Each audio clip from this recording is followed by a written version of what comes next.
प्रिय विद्यार्थियों, आज हम कक्षा 9वीं के कुमार भारती हिंदी के द्वितीय पाठ सीख वाली ताई इस पाठ का अध्ययन करने वाले हैं। इसकी लेखिका अथवा कहानीकार जो हैं वह सुनीता हैं। तो इनका जन्म 29 जनवरी 1954 सालवन हरियाणा में हुआ था। तो देखिए बच्चों, जो सीख वाली इसमें एक महिला है जिन्हें सीख वाली ताई के नाम से जाना जाता है। वह हृदय की बहुत ही कठोर, वात्सल्य नाम का चीज़ उस महिला के अंदर नहीं था। ऐसे महिला का इसमें चित्रण किया गया है और यह दर्शाया गया है कि किसी भी व्यक्ति विशेष या किसी को भी हम अपने गुणों के माध्यम से, वात्सल्य के माध्यम से, प्रेम के माध्यम से उसके अवगुणों को दूर कर सकते हैं, उनमें एक नया गुण उत्पन्न कर सकते हैं। तो वही इस कहानी में दर्शाया गया है। यह एक वर्णनात्मक कहानी है। जैसा हमने आपको बताया बच्चों की कहानी 4 प्रकार की होती है: विवरणात्मक, विचारात्मक, भावात्मक और वर्णनात्मक। तो यह 4 प्रकार की जो कहानी है उसमें से यह एक कहानी है सीख वाली। सीख वाली जैसे हमने बताया कि एक बहुत ही कठोर महिला है, मतलब जिसके अंदर कोई भी दया भाव नहीं है। उसके बदलते जीवन के बारे में इसमें दर्शाया गया है कि किस प्रकार से उसका जीवन जो है बदलता है। तब उसको एहसास होता है कि व्यक्ति को जो है जिस प्रकार की परिस्थिति होती है उस प्रकार से उसको रहना चाहिए।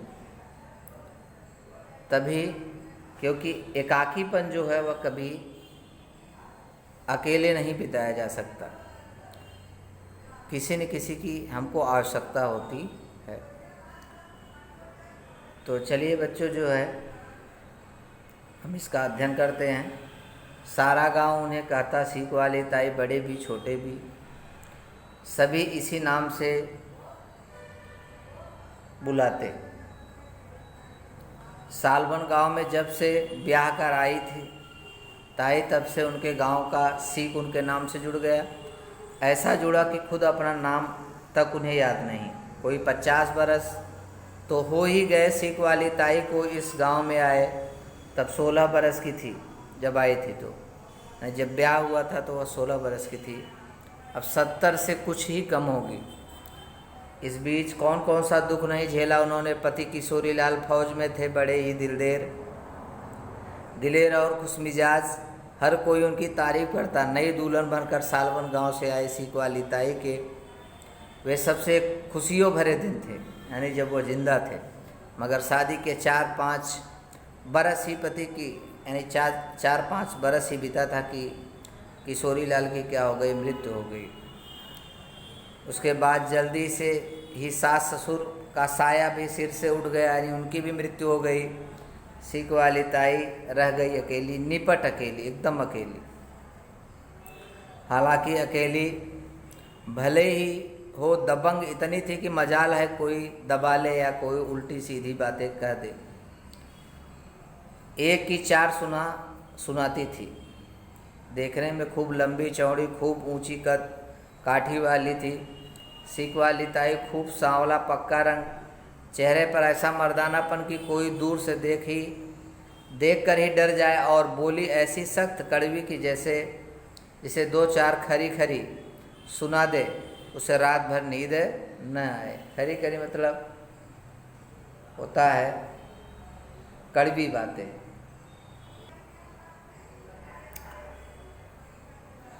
सबसे ज़्यादा तो डरते थे गांव के बच्चे उनसे, जरा सी बात पर भुड़क देती। कभी कभी तो सामने वाले मैदान में ज़्यादा शोर मचाने पर घास में पड़ी लाठी फर्श पर ऐसे ठकठकाती कि बच्चे दूर भागते नजर आते। कुछ तो उनकी शक्ल देखते ही उड़न छू हो जाते। डर तो शुरू में नीना को भी उनसे लगता था। नानी के कहने पर कभी कभी सीख वाली ताई से लस्सी लेने चली जाती थी। सीख वाली ताई कभी तो उसे बेबात गुड़क देती और कभी प्यार से पास बिठाकर बातें करने लगती। आ बैठ तनिक मक्खन निकाल कर अभी लस्सी देती हूँ। नीना डरते डरते बैठ जाती और सीख वाली ताई को मक्खन निकालते देखती रहती और बीच बीच में अपने स्कूल या नानी की कोई बात छेड़ देती। सीख वाली ताई को उसकी बातें अच्छी लगती, पूछती तुझे मक्खन अच्छा लगता है ना, ले खा, और कटोरी में ढेर सारा मक्खन डालकर सामने रख देती। कभी कभी वे चूल्हे के पास बिठाकर बातें करती जाती और तवे से उतार कर मक्के की गर्म रोटी खिलाती, ऊपर ढेर सा मक्खन। नीना का जी खुश हो जाता। हालांकि जाने क्या बात थी कि सीख वाली ताई के इतना प्यार जताने पर भी वह अंदर ही अंदर डरी सी रहती। लगता बस अभी सीख वाली ताई सुर बदलने ही वाली है और फिर ऐसे कड़वे बोल सुनाएगी कि रोते रोते भाग कर जाना होगा। मगर आश्चर्य, सीख वाली ताई नीना से कभी नाराज़ नहीं होती थी। कभी कभार रूखा भले हो बोल दे पर डांटा कभी नहीं। सच तो यह है कि नीना उन्हें अच्छी लगने लगी थी, शायद इसलिए कि नीना की भोली बातें सीख वाली ताई के कठोर दिल को पिघलाकर मुलायम मक्खन सा बना देती। नीना उनसे कहती, ताई कहानी सुनाओ न। सीख वाली ताई चाहे अनचाहे शुरू हो जाती और फिर उन्हें भी रस आने लगता, यानी मज़ा आने लगता, अच्छा लगता, सुनाती जाती और खुद ही हंसते हंसते दोहरी होती जाती, बहुत ज़्यादा हंसती। दोहरा होना मतलब अति प्रसन्न होना। उनकी कहानियाँ थी ऐसी मज़ेदार, पिद्दी पिद्दे की यानी बौने की उनके सबसे प्रिय कहानी थी। जितनी बार सुनाती खूब हंसते उनका पूरा शरीर हिलता और खुशी की हिलोर से भर जाता था। कभी कभी नीना भी उन्हें अपनी किताब में लिखी बातें बताती। सुनकर सीख वाली ताई खूब हैरान होती। मासूम बच्चों जैसा चेहरा बनाकर पूछती, अच्छा ऐसा लिखा है तेरी किताब में, बता बेटी और क्या क्या लिखा है तेरी किताब में। देखिए बच्चों, इसमें कुछ जो है पंक्चुएशन मार्क दिए हैं, विराम चिन्ह, इसको आप सबको याद रखना है कि पंक्चुएशन मार्क जो है आपको एग्ज़ाम में लगाने के लिए आएंगे। यो थोड़े ही दिनों में नीना और सीख वाली ताई की ऐसी दोस्ती हुई कि जो भी देखता हैरान होता। इस नन्ही सी बच्ची को भला क्यों सीख वाली ताई इतना प्यार करने लगी। सीख वाली ताई को आँख से थोड़ा कम सूझने लगा। यह भी सबसे पहले नीना को ही महसूस हुआ कि एक बार नीना को घी बूरा खिलाने के लिए रोक लिया ताई ने। घी बूरा बना रही थी, तभी नीना को शक हुआ कि ताई घी में नहीं बूरे की जगह नमक तो नहीं डालने जा रही है। देखा तो टोका, क्या कर रही हो ताई, यह बूरा नहीं नमक है। सीख वाली ताई शर्मिंदा हो गई। क्या करूं बेटी, आँख से कुछ सूझता नहीं है। अच्छा हुआ तूने देख लिया। कहते कहते उनका चेहरा थोड़ा रुआसा सा हो गया। गांव में कोई उनसे हमदर्दी नहीं दिखा था तो भला वे अपना दुख किससे कहती। नीना बोली, ताई कहा तो मैं नानी से थोड़ा सा काजल ले आऊँ, मेरी नानी बहुत अच्छा काजल बनाती हैं, शायद उससे आपकी आंखें ठीक हो जाए। अच्छा ऐसा काजल है उनके पास? एक बार सुना तो पता नहीं किसने कहा था, पर तेरी नानी देगी मुझे। देगी क्यों नहीं। अरे ताई वो तो बहुत गुण गाती हैं आपके। कहती हैं सीख वाली ताई कि जुबान भले ही कड़वी हो पर दिल की बहुत अच्छी हैं। आज गांव में उन जैसी भली और मेहनती औरत और कोई नहीं है, नीना ने उत्साह से कहा। अच्छा ऐसा कहा तेरी नानी ने? ऐसा सच्ची कहा ताई? कहकर उसी समय नीना दौड़ी गई और नानी से मांगकर काजल की डिबिया ले आई। सीख वाली ताई ने सप्ताह 2 सप्ताह लगाया तो आँख की जलन तो ठीक हो गई, थोड़ा बहुत नज़र भी आने लगा, मगर आँखें पूरी तरह ठीक नहीं हुई। फिर तो नीना पर सीख वाली ताई का प्यार थोड़ा बढ़ गया। वे नीना को पास बिठाकर घंटों बातें करती रहती, प्यार से खिलाती पिलाती। कभी किसी दिन नीना उनके घर आने से चूक जाती तो डंडा खटखटाते हुए चल पड़ती। किसी तरह खुद को संभालते हुए नीना कि नानी के घर जा पहुंची और प्यार से उसका हाथ पकड़ कर ले आती। कहती, नीना तू अपनी किताब में ले ले, मुझे पढ़कर सुना। नीना अपनी हिंदी की किताब में से कभी उन्हें सबको हंसाने वाले चतुर पीटर की कहानी सुना तो कभी प्रेमचंद की दो बैलों की कहानी सुनकर सीख वाली ताई कुछ देर तो चुप सी रह जाती, फिर एकाएक कह उठती, सच्ची कहा भाई, एकदम सच्ची कहा।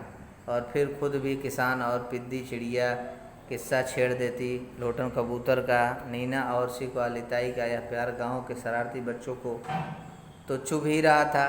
बदला लेने के लिए उन्होंने सीख वाली ताई को तंग करना शुरू कर दिया। ताई दिन में सिर्फ एक दफ़े चूल्हा जलाती और एक बार में रोटियां बनाकर पूरे दिन के लिए रख देती। इसी को लेकर उद्यमी बच्चों ने गाना बनाया। वे चिल्ला चिल्ला कर बोलते, सीख वाली ताई कितनी रोटी खाई, कितनी बचाई, कितने बिलौटे ने आकर चुराई। इस प्रकार से बच्चे क्या करते, गीत के माध्यम से चिढ़ाते थे सीख वाली ताई को। सीख वाली ताई मक्खन मिलाकर निकाल कर एक छोटे से मर्तबान में रख देती और ढक्कन खोलकर उसी में से नीना को निकाल कर दे दिया करती। इस पर भी गांव के बच्चे ने गाना बना लिया तो वे ताई को सुनाते हुए खूब ज़ोर ज़ोर से चिल्लाकर कहते, सीख वाली ताई खोल के ढक्कन, खिला दे मक्खन, तू पीना छाछ हम खाए मक्खन। ताई को शरारती बच्चों की इस हरकत से गुस्सा तो बहुत आता, पर सब्र कर जाती। बच्चों को भी पता था कि ताई को जब ज़्यादा दिखाई नहीं पड़ता तेज़ी से चल फिर भी नहीं सकती तो फिर डर की बात क्या। एक दिन की बात है, बच्चों ने कुछ ज़्यादा ही चिढ़ा दिया तो ताई अपना गुस्सा काबू नहीं कर पाई, लाठी लेकर पीछे पीछे दौड़ पड़ी।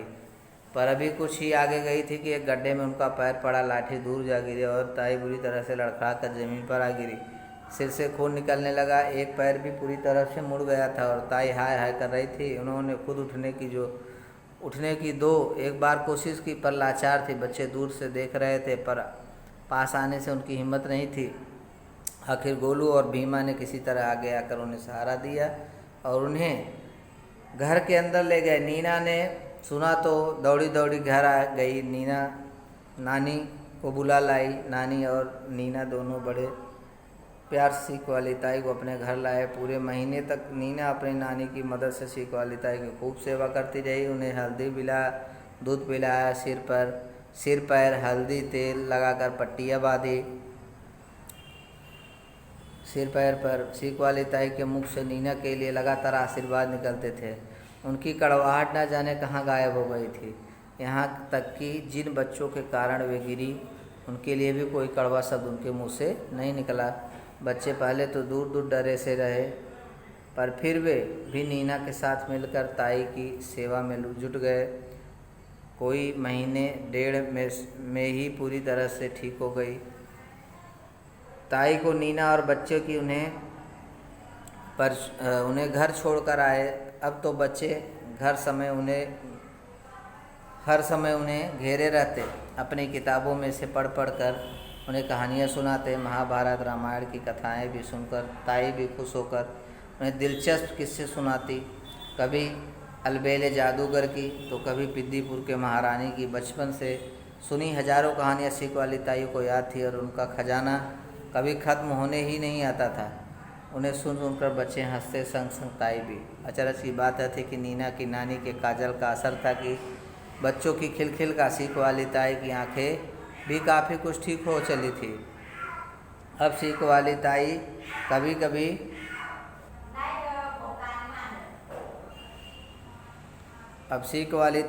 कभी कहा करती, आज मैं समझ पाई हूँ कि प्यार लुटाने से ही प्यार मिलता है।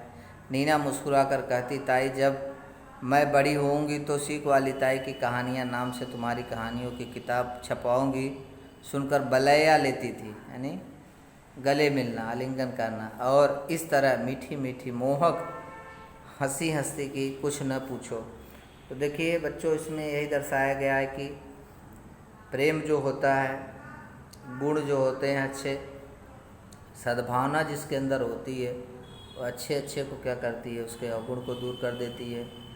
अच्छे अच्छे अवगुण को दूर किया जा सकता है, यानी कठोर से कठोर व्यक्ति को पिघलाया जा सकता है बातों के माध्यम से, प्रेम के माध्यम से, स्नेह के माध्यम से। वही इसमें दर्शाया गया है कि समय जो होता है, समय अनुसार हम किसी को भी अपने प्यार से, प्रेम से, स्नेह से बदल सकते हैं। जिस प्रकार से बच्चे जो हैं वह सीख वाली ताई को बदल दिए और उनके जीवन का जो एकाकीपन था वो भी क्या हो गया, दूर हो गया। वही इसमें क्या किया गया, दर्शाया गया है। नीचे कुछ शब्दार्थ देखे दिए गए हैं, इसे आपको क्या करना है, समझना है और याद कर लेना है। जो स्वाध्याय दिए गए हैं वो आपको पूरी तरह से क्या करना है, करना है। तो आज के लिए बच्चों इतना ही। धन्यवाद।